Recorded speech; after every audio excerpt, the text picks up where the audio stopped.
Hello everyone, welcome to texture math. आज के इस सेशन में हम कोबोल का एक और टॉपिक कवर करेंगे जिसमें हम देखेंगे कि किस तरह से हम अल्फ़ाबेटिक वेरिएबल डिक्लेयर कर सकते हैं कोबोल प्रोग्राम के अंदर। ठीक है। इससे पहले वाले सेशन में हमने थ्योरेटिकल डिस्कशन किया था। वहाँ पे हमने काफ़ी सारी ऐसी इंफॉर्मेशन देखी थी जो काफ़ी अलग अलग टाइप के डेटा टाइप को डिनोट कर रही थी। ठीक है। अब हम क्या करेंगे, step by step her example में एक एक डेटा टाइप देखेंगे कि कैसे उसको डिक्लेयर कर सकते हैं, क्या क्या सिंटैक्सेस हमें फॉलो करने होंगे और कैसे उन वैल्यूज़ को प्रिंट करवा सकते हैं। ठीक है। तो स्टार्ट करते हैं। ये प्रोग्राम मैंने ऑलरेडी क्रिएट किया हुआ है। अगर आप लोगों को इसका बेसिक में अभी कोई कन्फ्यूजन है तो आप पहले वाले सेशंस देख सकते हो, क्योंकि हर सेशन एक प्रॉपर सीक्वेंस में है। तो अगर आपने फर्स्ट सेशन नहीं देखा तो मे बी शायद आपको कुछ इश्यू हो सकता है, बट अगर आप सीक्वेंस में ये देख रहे हो तो आई थिंक आपको क्लियर होगा कि ये कैसे हमने सोर्स ऐड किया, क्या प्रिंट करने के लिए क्या कमांड हम यूज़ करते हैं। तो ये सब आपको पता होगा अब तक, क्योंकि ये सारे चीज़ें हम डिस्कस कर चुके हैं। इस सेशन में मेनली हम फोकस कर रहे हैं डेटा टाइप पे। तो इसको मैं एडिट मोड में ओपन करता हूँ।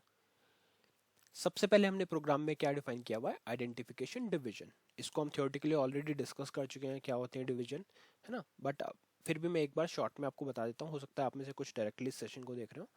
तो आइडेंटिफिकेशन डिवीजन क्या करेगा, प्रोग्राम से रिलेटेड कुछ इन्फॉर्मेशन हमें देगा, जैसे प्रोग्राम नेम क्या है। प्रोग्राम आईडी में आ गया प्रोग्राम नेम, टेस्ट पीजीएम। फिर ऑथर आ गया, ऑथर कौन है, टेक्सचर मैथ। डेट रिटर्न कब ये राइट हुआ था, तो 30 मार्च 2024। ठीक है। अब आता है यहाँ पे नया पॉइंट जो है डेटा डिवीजन। इंट्रोडक्शन सेशन में आपने देखा होगा कि हमने चार डिवीजन देखे थे, राइट। और इससे पहले जब हमने नॉर्मल प्रिंट किया था टेक्स्ट, उसमें हमने डेटा डिवीजन नहीं रखा था। रीज़न यही था क्योंकि वहाँ पे उसकी नीड नहीं थी। बट अब हम वेरिएबल डिक्लेयर करने जा रहे हैं, तो डेटा डिवीजन ही एक ऐसा एरिया होता है जहाँ पे हम वेरिएबल डिक्लेयर करते हैं। ठीक है। तो डेटा डिवीजन आपको इस तरह से लिखना है। मैं ये रिक्वेस्ट आपसे ज़रूर करूंगा कि जिस फॉर्मेट में हम यहाँ कोड लिख रहे हैं आप भी वही फॉर्मेट फॉलो करो, अनटिल और अनलेस आप किसी प्रोजेक्ट के लिए वर्क कर रहे हो और वहाँ आपको कुछ और बोला गया है। अदरवाइज आप यही फॉलो करो, क्योंकि इसमें हम प्रॉपर स्टैंडर्ड्स के साथ कोड लिख रहे हैं। ठीक है। तो यहाँ पे पहला हमने क्या लिखा, डेटा डिवीजन। उसके बाद में आपको लिखना होता है वर्किंग स्टोरेज सेक्शन। अब इसका थ्योरेटिकल भी मैं आपको बता दूंगा, मैंने इन्फॉर्मेशन नोट की हुई है। बट अभी मेन मेन चीज़ें देख लो। क्या करा, डेटा डिवीजन लिखा, वर्किंग स्टोरेज सेक्शन लिखा जहाँ पे हम सारे वेरिएबल्स रखते हैं, फिर हमने अपना वेरिएबल डिक्लेयर किया। अब अगर आपने लास्ट सेशन देखा होगा तो आपको पता होगा कि वेरिएबल के चार पार्ट होते हैं। पहला कौन सा होता है, लेवल नंबर। फिर क्या होता है, डेटा नेम। फिर क्या होता है, ये हमारा हो गया पिक्चर क्लॉज। पिक्चर क्लॉज के बाद क्या होता है, वैल्यू क्लॉज। ठीक है। तो ये चार पार्ट आ गए यहाँ पे आपके। वन है जो है लेवल नंबर। फिर कस्टमर फर्स्ट नेम, ये क्या हो गया हमारा, ये हमारा हो गया डेटा नेम। फिर आ गया पिक्चर क्लॉज जिसमें हमने A20 लिखा हुआ है। तो A20 का मीनिंग क्या हो गया, यहाँ पे अल्फाबेटिक वैल्यू को हम स्टोर कर रहे हैं जिसकी लेंथ कितनी होगी, 20 बाइट्स। और फिर हमने ये ऑप्शनल वाला चीज पहले डिस्कस किया था वैल्यू क्लॉज में, तो उसमें हमने क्या स्टोर कर दिया, शर्मित। तो ये वेरिएबल हमारा रेडी है। उसके बाद में प्रोसीजर डिवीजन हमने स्टार्ट किया, वहाँ पे डिस्प्ले करा कस्टमर फाइल नेम को जो हमारा वेरिएबल का नेम है। उसके बाद में आप सिंपल स्टॉप रन करोगे प्रोग्राम को एंड करने के लिए। तो ये तो हो गया एक बेसिक डिस्क्रिप्शन कोड में। इसी चीज़ को मैं अब आपको थोड़ा सा और एक्सप्लेन कर देता हूँ थ्योरेटिकल चीज़ों से।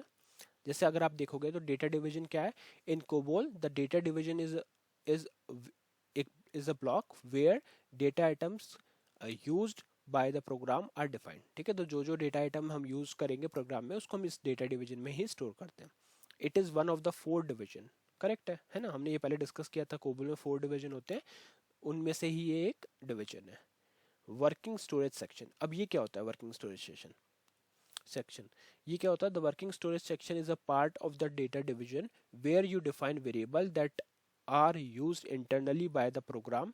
These variables are typically not saved between uh, program execution and are used for temporary storage or calculation.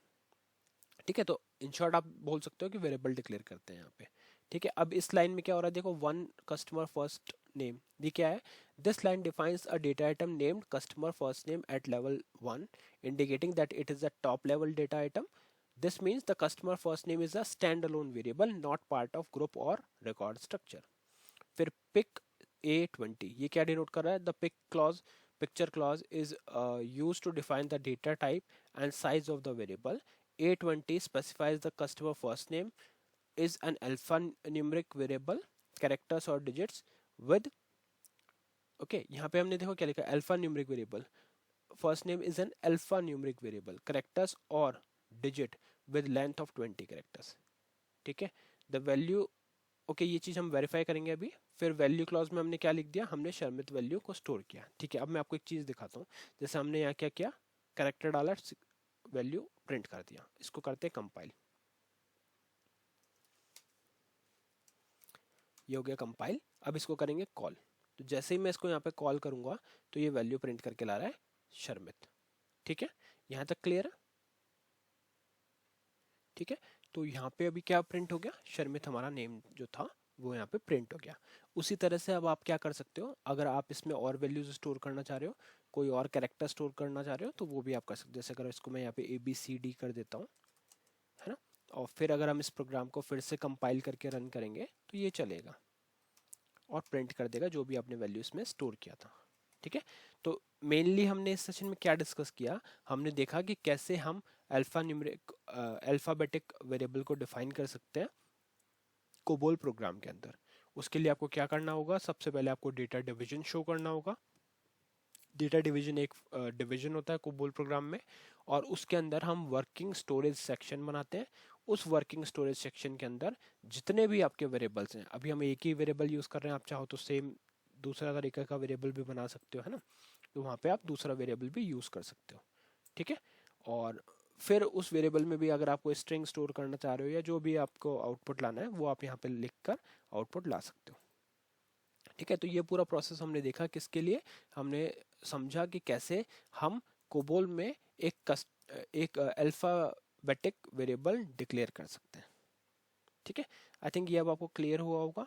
Similarly अगर आपको इस प्रोग्राम को डिबग पे लगाना है तो अब आप क्या करोगे, डिबगिंग बहुत इंपॉर्टेंट फैक्टर रहता है किसी भी प्रोग्रामिंग का। तो मैं आपको साथ में एक एग्जांपल बता देता हूँ, फिर हम अलग से भी डिबगिंग को देखेंगे।